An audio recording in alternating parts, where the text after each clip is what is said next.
बोलिए बांके बिहारी लाल की, बोलिए गोवर्धन गिरिराज जी महाराज की। भक्तजनों, गिरिराज जी महाराज भारतवर्ष के उत्तर प्रदेश राज्य में मथुरा जिले में स्थित हैं। यहाँ भक्तजन आते हैं और भगवान श्री कृष्ण के प्यारे गिरिराज जी की परिक्रमा लगाकर उनकी और गोविंद हरि की कृपा को प्राप्त करते हैं। भक्तों, गोवर्धन गिरिराज जी इतने महान कैसे बने, कैसे कृष्ण कन्हैया लाल जी के राज दुलारे बने और कैसे इनका संबंध देवराज इंद्र के मान घटाने से है। आइए वेद पुराणों में वर्णित ये पावन गाथा आज मैं आपको संगीतमय रूप में सुनाता हूँ। एक बार फिर मेरे साथ बोलिए, बोलिए बांके बिहारी लाल की, श्री गोवर्धन गिरिराज जी महाराज की।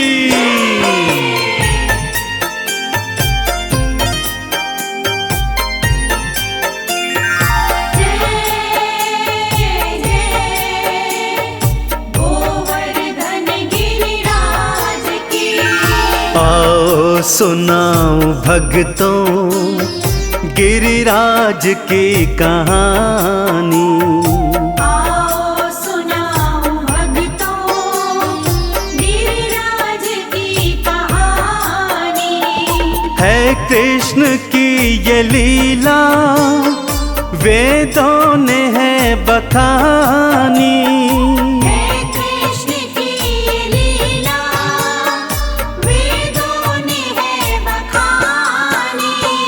आओ सुनाओ भक्तों गिरिराज की कहानी, आओ सुनाओ भक्तों गिरिराज की कहानी।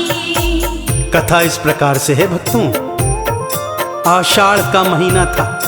भगवान श्री कृष्ण अन्य गोप ग्वालों के साथ वन में गैया चरा रहे थे कि तभी कुछ गैया गोवर्धन पर्वत की तलहटी की ओर चली गई।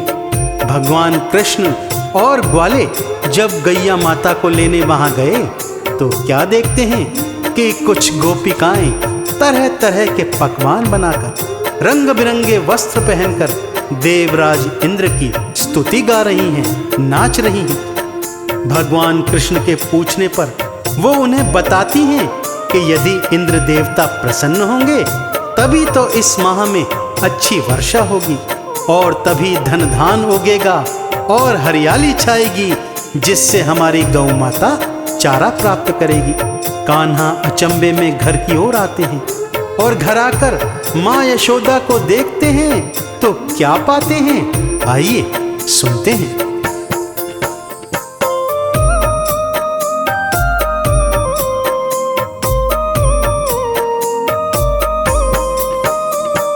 माता भी इंद्र पूजे पकवान थी बनाती, माता भी इंद्र पूजे पकवान थी बनाती।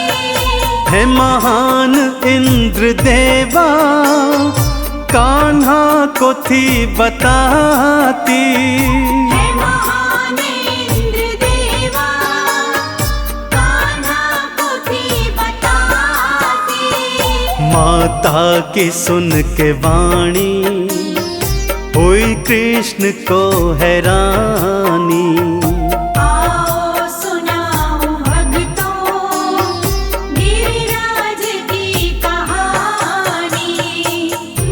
मैया के समझाने पर कृष्ण कन्हैया माँ यशोदा से कहते हैं कि माँ, सारी सृष्टि में वर्षा करवाना तो इंद्र देवता का कार्य ही है, फिर भला इनकी पूजन अर्चन क्यों करनी पड़ती है। मैया ने बात सुनी अनसुनी कर दी। तब कान्हा ने यही बात गोप गोपिकाओं को जाकर बताई और समझाया कि यदि पूजन करना है तो गोवर्धन पर्वत का पूजन करना चाहिए। यही पर्वत तो मेघों को हमारे गोकुल के ऊपर रोकता है ताकि वर्षा होती है। इसी से हमारे गोवर्धन पर्वत पर हरियाली छाती है, जिसे गैया माता चारा समझकर खाती है और ढेर सारा दुग्ध देती है। इसलिए मेरी बात मानो और इंद्र का पूजन अर्चन बंद कर गोवर्धन पर्वत की पूजा अर्चना आरंभ करो। भगवान कृष्ण की बात गोप गोपिकाओं की समझ में आ गई। उन्होंने इंद्र की पूजा बंद कर दी और गोवर्धन पर्वत की पूजा आरंभ कर दी। इधर हर आषाढ़ के महीने देवर्षि नारद इंद्र की पूजा देखने गोकुल में आते थे। इस वर्ष भी जब वो गोकुल में आए तो क्या देखते हैं, आइए सुनते हैं। ॐ नमो भगवते वासुदेवाय नमः। गोपियों ग्वाल मिलके गिरिराज को है पूजे, गोपियों ग्वाल मिलके गिरिराज को है पूजे। और इंद्र को जरा भी कोई ग्वाल भी न पूजे। और इंद्र को जरा भी कोई ग्वाल भी न पूछे। अभी इंद्र को मैं जाके सारी कहूँ कहानी। आओ सुनाऊं भक्तों गिरिराज की कहानी। देवर्षि नारद यह सब देखकर इंद्र के दरबार में आए और सारी बात इंद्र को सुनाई।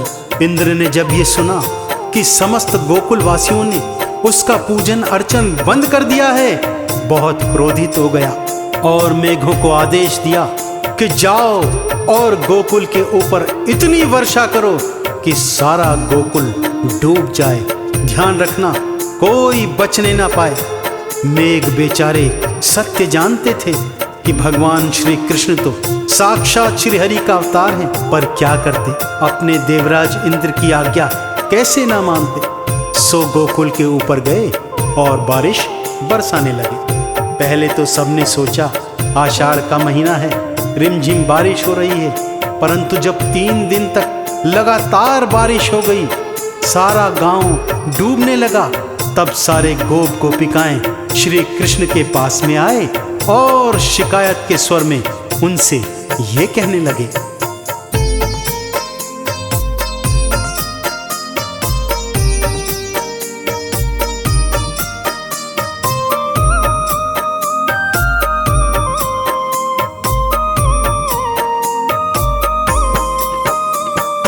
बातें तुम्हारी सुन के नहीं इंद्र को था पूजा। बातें तुम्हारी सुन के नहीं इंद्र को था पूजा। अब क्रोध हम सभी को गोपाल सहना होगा। अब क्रोध हम सभी को गोपाल सहना होगा। गलती हुई है हमसे, बातें तुम्हारी मानी। आओ सुनाऊं भक्तों गिरिराज की कहानी। 7 दिनों तक लगातार वर्षा होती रही भक्तों। सारा गोकुल लगभग डूबने लगा था। गोधन अन्न धन की बर्बादी हो रही थी। सभी लोग कन्हैया के पास जाकर हाहाकार कर रहे थे। तब कन्हैया ने सभी को अपना गोधन लेकर गोवर्धन पर्वत की तलहटी में आने को कहा। जब सारा गोकुल अन्न धन लेकर गोधन लेकर गोवर्धन पर्वत की तलहटी में आया, तब भगवान कृष्ण ने अपनी लीला दिखानी प्रारंभ की। एक हाथ से बांसुरी बजा रहे हैं। सब हैरान हैं कि कन्हैया ये क्या कर रहे हैं, कि तभी दूजा हाथ पर्वत के आधार के नीचे घुसाया और हाथ की छोटी उंगली पर गिरिराज महाराज को उठा लिया। सब भगवान कृष्ण की लीला देखकर हैरान हैं। सभी को भगवान ने आदेश दिया कि सब पर्वत के नीचे आ जाएं और बारिश से अपना बचाव करें। सारा गोकुल अन्न धन गोधन लेकर पर्वत के नीचे आ गया और बारिश से बच गया। इंद्र को जब ये ज्ञात हुआ तो देवर्षि नारद के सहित वहां पर साक्षात आ गया तब क्या देखता है कि एक हाथ से तो कान्हा बांसुरी बजा रहे हैं और दूजे हाथ में इतना विशाल गोवर्धन गिरी मात्र एक नाखून की नोक पर उठा रखा है। इंद्रराज कुछ समझ पाता कि तभी श्री हरि ने उसे अपना विराट रूप दिखा दिया। विराट रूप देखकर इंद्र थर थर कांपने लगा और भगवान श्री कृष्ण के चरणों में नतमस्तक हो गया। ॐ नमो भगवते वासुदेवाय नमः। एक हाथ मुरली साजे दूजे गिरी उठाए, एक हाथ मुरली साजे दूजे गिरी उठाए, और रूप अपना विष्णु दिए इंद्र को दिखाए।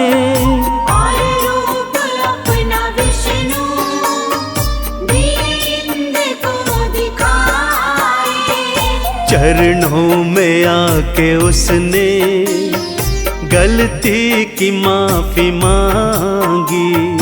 आओ सुनाऊं भक्तों गिरिराज की कहानी। इंद्र ने मेघों को तत्काल आदेश दिया कि बारिश बंद कर दे और कान्हा की शरण में आकर हाहाकार करने लगा। कृष्ण कन्हैया ने उसे समझाया कि हे इंद्र, पूरी सृष्टि में बारिश करवाना यह तेरा कार्य है, फिर तो अपनी पूजा क्यों करवाता है। इस पर इंद्र ने कहा, भगवन, आज के बाद मैं पूरी सृष्टि में आवश्यकता अनुसार बारिश करवाऊंगा, परंतु कृपा कर मुझ पर क्रोध न करें। भगवान कृष्ण ने कहा, हे इंद्र, मैं तुम पर क्रोधित नहीं हूं, परंतु तुम्हारे नेत्र खोलना भी आवश्यक था। इंद्र क्षमा मांगकर देवर्षि नारद के साथ स्वर्गलोक लौट गया और इधर सभी गोप ग्वाले कान्हा और गिरिराज जी महाराज की जय जयकार करने लगे। तभी से भक्तों, गिरिराज जी महाराज भगवान श्री कृष्ण के लाडले माने जाते हैं, बड़ भागी माने जाते हैं, जिन्हें भगवान कृष्ण ने अपनी उंगली पर धारण किया था। तो ऐसे गिरिराज जी महाराज की परिक्रमा लगाकर उनका और श्री कृष्ण का आशीर्वाद प्राप्त करते हैं। एक बार फिर मेरे साथ बोलिए, बोलिए कृष्ण कन्हैया लाल की, बोलिए गोवर्धन गिरिराज जी महाराज की।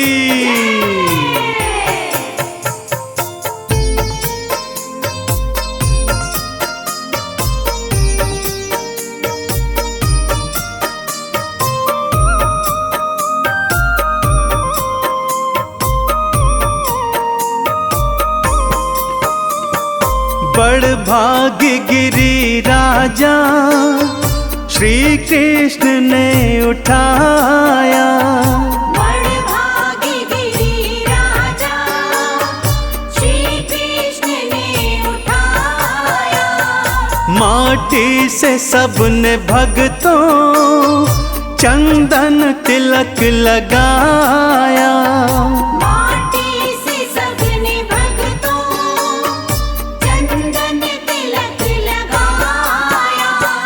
गिरिराज जी की महिमा सबने है भक्त मानी।